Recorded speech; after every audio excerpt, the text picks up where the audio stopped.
new direction for Canada's foreign policy and defence policy. That's what was promised this week. Is that what was delivered? Andrew and Chantal are both here in studio tonight.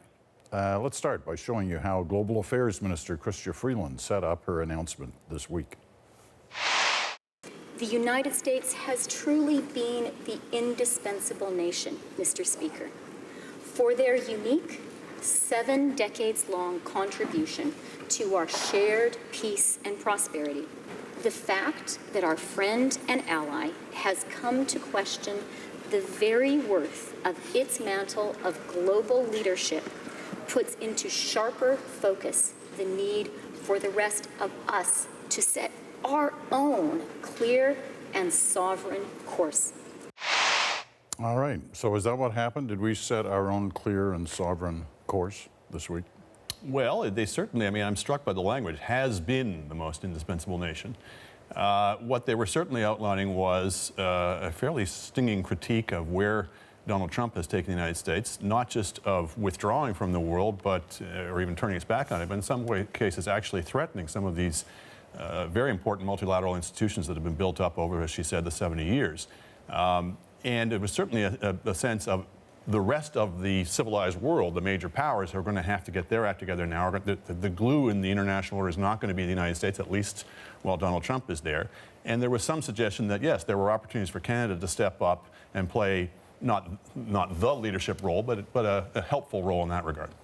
Chantal, was it a clear and sovereign course? It is not a different course. If you look at all the fundamentals, we're still doing what we were doing yesterday.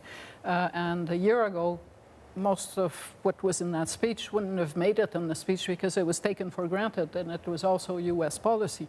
But what was possibly more striking than anything we've seen before is the fact that our minister went to the House of Commons to point out all these differences. When the U.S. refused to sign the Kyoto Accord, the Minister of Foreign Affairs of the day didn't stand up in the House of Commons to say that the administration in the White House was threatening the world order or walking away from leadership. And when George W. Bush set out to go to Iraq without having the blessing of the UN, and we didn't go, it was already considered a faux pas on the part of Jean Chrétien to have been so affirmative about not going and dismissing the idea in the House of Commons, and he did that over answers in question period. He didn't have his minister deliver an entire lecture to George W. Bush. So the package matters more, I think, on this than the content, but I would argue that she was not really setting up so much a different foreign policy as setting up a substantial increase in military spending the next day and trying to give it meaning other than we're caving in to Trump and we're going to spend all this money on defense. Okay, we'll get to the defense portion of this in a second, but I don't want to leave the... Yeah, we've been waiting, some time. They've been promising a major speech on foreign policy, which is expected with a new government, and yet it seemed that what we got was basically a reaction to what the Americans are not doing anymore. That's right. It's not that there was a change in policy, it's that the situation has changed. So merely maintaining the same policy now looks fairly radical. And I don't want to understate that. We can talk about how that intersects with the defense review, but I think this was not the language and the tone that this government had been striking until now. It had been, some would say, sucking up to the president. And I think the rest of the world also. People were sort of trying to court his favor one by one. I think there's been a growing realization in world capitals that this is never going to change. He's never going to smarten up and become like a normal president. You're not going to be able to charm him into it.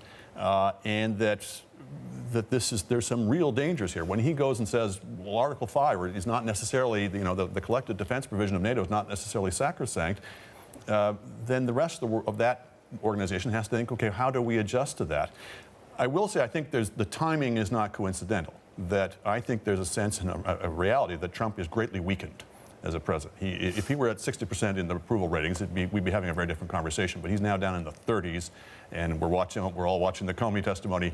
He's in a lot of trouble, and that changes your calculation in foreign capital. But there is also the fact that over the past 6 months, other things have happened. For instance, the French election. For instance, the fact that Angela Merkel is being solidified in our position on the way to re-election by Trump. 6 months ago, 4 months ago, when we were sitting here, there was a lot of uncertainty over whether there would be a Trump effect, a domino effect that would produce a French government in the same mold that would see Angela Merkel destabilized. That is not happening.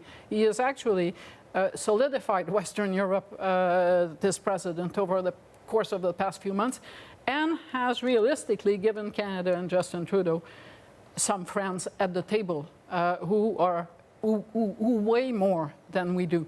That being said, I don't believe you can take the speech, the Freeland speech, and separate it from the defense policy. It was a 1-2 punch, and the proof of a change in policy is still where money talks. And where money talked this week, the only place where it talked loudly was in doing something that Donald Trump has been vocally calling for, which is more defense spending. All right, well, here's the Defense Minister, Sajjan, and his remarks on the new defense policy. This is about our responsibility to the world and how we work with our allies. So we have taken that into account. Yes, we did talk with our NATO partners on some of the costing to be able to look at, so that we look at all of the investments that we do. All right, so the interesting part of this then, in this doubling of two policy announcements, is one day they look like they're whacking Trump, and the next day they look like they're doing exactly what he asked them to do. Right, and it's tempting to say, well, it's just all because of that. The foreign policy statement was just a way of covering the fact that they're now going to do Trump's bidding. I don't doubt there's some element of that, but I think it's, in a way, it's giving them too much credit. There's a lot in that defense paper that amounts to rowing back from policy statements they made during the election. For example, they've essentially turned their back on peacekeeping, which was going to be a big thing in the election platform. So the suggestion is that what they ran on during the election was the real liberals, and now they're just changing their mind because Trump made them do it. I think there may be more of an element of this is actually where they intend to go. The other suggestion is that there's some enormous political risk in raising defense spending. There's some on the left, but I don't think it's as great as all that. And the trade-off, this risk-return trade-off of making this very stinging foreign policy statement to give you cover for your acquiescence in Trump's demands, they're not making that much of an increase in defense spending, first of all. They're not actually meeting anywhere close to the 2% of GDP target, even 10 years They're from now. hinting that the math can be jiggled around. They've learned lessons future governments from others. might somewhere get near it. Is a little different. And you've pretty much washed your hands of them in your foreign policy statement. I'm not sure the risk-reward is all that great. It might have that additional advantage, but I just don't think that's the only reason. To believe that politics does not have anything to do with policy is kind of believing that angels are suddenly living on Parliament Hill. And I don't think that's what I said, by the way. No, but They're not living on no, Parliament you said they're not smart enough to have necessarily. That's even worse. But they have managed to cast the notion that we spend more on defense to fill the void and mitigate the risk to the international world order that Trump is, rather than as Canada is trying to curry favor by spending on defense.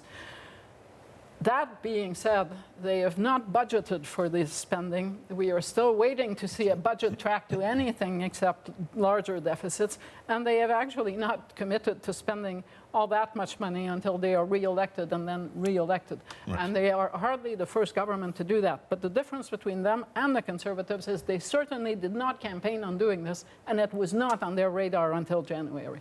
So if you're looking at Canada from the other side of the ocean or the other side of the world, after this week of two major policy announcements, does the country look different to our allies and to our not allies? Were they paying attention? Or were they paying attention? Naturally, they were wrapped. I think a little bit. I think there was a more clear casting of our lot with the Europeans, that we're going to have a sort of a common front in dealing with Trump. That I think there's a suggestion of that. And look, there's this whole question of what is NATO going to mean? How are we going to make sure that the members of NATO are actually being defended? If you're the Baltic states right now. And yes, it's going to require all of us to step up. We can't just rely on the states. We probably shouldn't have in the past, and there's real questions about whether we even can now. So I would imagine Canada was not just getting pressure from the Americans to step up, but from our other fellow NATO partners. All right, you get the final word, Chantal. I agree. And to belabor the point, if they had only done defense and not the other speech this week, the optics here would be more difficult. Okay. Thank you both.